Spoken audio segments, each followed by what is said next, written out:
प्रभु यीशु मसीह के सामर्थवान नाम में आप सबों का मैं इस मुंतजिर कार्यक्रम में हार्दिक स्वागत करती हूँ। जय यीशु। आज हम आगमन काल के 22वें दिन तक पहुंच गए हैं, एक ऐसे समय में जब हम अपने जीवन, हृदय और आत्मा को यीशु के जन्म की तैयारी में नए रूप में समर्पित करते हैं। आगमन काल हमें याद दिलाता है कि हम केवल मसीह के जन्म की कहानी नहीं सुनते, बल्कि उन्हें अपने भीतर जन्म लेने की तैयारी करते हैं। प्यारे मित्रों, आज का विषय जो हमने लिया है वह है let Jesus be born in you and in me. बंधन टूटेंगे और मसीह आएंगे।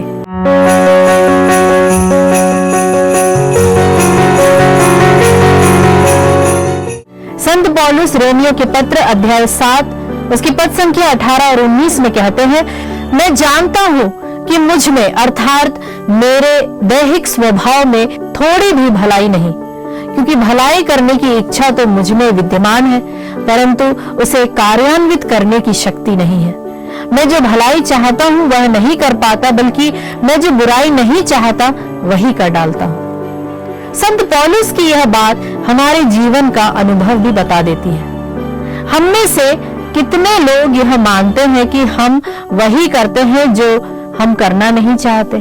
उदाहरण के लिए हम प्रतिदिन सोचते हैं कि आज मैं चिड़चिड़ा नहीं बनूंगा, लेकिन फिर भी वैसा व्यवहार हो ही जाता है। आध्यात्मिक जीवन की शुरुआत यहीं से होती है कि हम अपने वास्तविक स्वरूप को स्वीकार करें। प्रेरित चरित्र में हम कॉर्नेलियुस के बारे में पढ़ते हैं। जब स्वर्गदूत उसके घर आया तो उसने कहा, जाओ पेतरुस को बुलाओ और जो कुछ वह तुम्हें बताए उसे सुनना।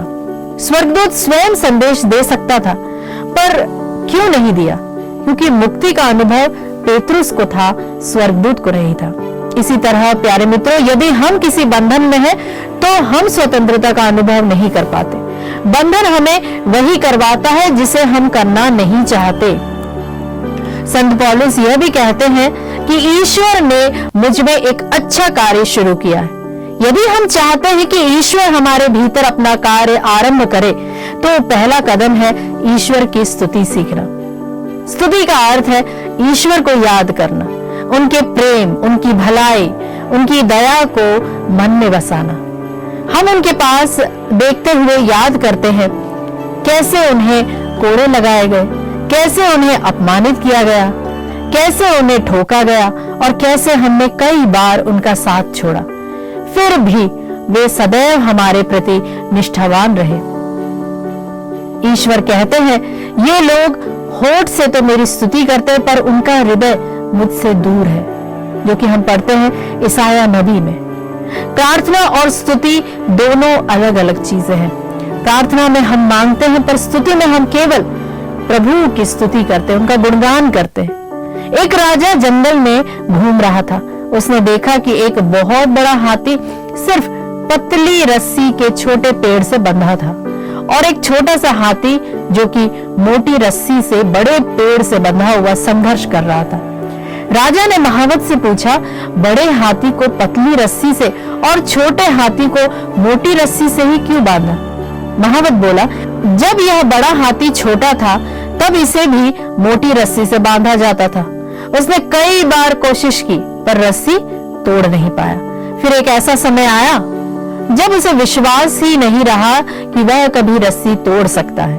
अब पतली रस्सी भी उसे रोक सकती है, क्योंकि उसने कोशिश करना बंद कर दिया है। इस कहानी में हम स्वयं को पहचानते हैं। प्यारे मित्रों, बड़ी मुसीबतें आती है तो हम हिम्मत से लड़ते हैं, पर छोटी समस्याएं भी कभी कभी हमें तोड़ देती है और हम कोशिश करना छोड़ देते हैं। आध्यात्मिक जीवन में भी यही होता है। हम कुछ समय तक लड़ते हैं, फिर हार मान लेते हैं।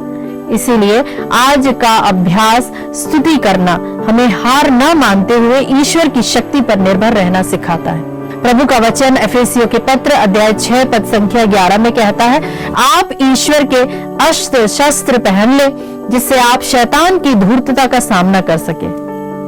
प्यारे मित्रों, आइए हम उस ईश्वर से प्रार्थना करें और कहे, late Jesus be born in me today. आप सभी इस वचन को दोहराए, इस सेंटेंस को आप कहे, late Jesus be born in me today. आज प्रभु यीशु मेरे दिल में जन्म ले। प्यारे मित्रों, आज का जो हमने आगमन प्रतीक लिया है वह है ज्योतिषियों के द्वारा दिया गया उपहार, जो कि सोना, मुर और लोभान। यह सोना हमें याद दिलाता है हम जिस उद्धारकर्ता की प्रतीक्षा कर रहे हैं वह हमारे जीवन का राजा है और हम अपने हृदय के सिंहासन को उसके लिए तैयार कर रहे हैं। वही लोभान का अर्थ है आराधना, प्रार्थना और पवित्रता, ईश्वर के प्रति आराधना। और तीसरा है गंधरस, जिसका मतलब है त्याग, दुर्भोग और चंगाई का, जो कि मसीह के दुर्भोग और बलिदान का संकेत है। प्यारे मित्रों, वचन सम्मति का सुसमाचार अध्याय 2 पद संख्या 21 में कहता है, घर में प्रवेश कर उन्होंने बालक को उसकी माता मरियम के साथ देखा और उसे साष्टांग प्रणाम किया। फिर अपना अपना संदूक खोलकर उन्होंने उसे सोना, लोभान और गंधरस की भेंट चढ़ाई। प्यारे मित्रों, यदि इस आगमन काल के मुंतजिर कार्यक्रम से आपको आध्यात्मिक बढ़ोतरी मिली है या प्रभु ने आपके जीवन में कुछ विशेष कार्य किया है, तो कृपया कमेंट बॉक्स में हमसे जरूर शेयर करें। आपका साक्ष्य किसी और के लिए आशीर्वाद का कारण बन सकता है। प्रभु यीशु का अनुग्रह इस आगमन काल में आपके हृदय को नया बनाए, आपके बंधनों को तोड़े और आपको उस स्वतंत्रता में ले चले जिसके लिए ईश्वर इस संसार में आए। आप सबों को मेरा प्यार भरा पुनः जय यीशु।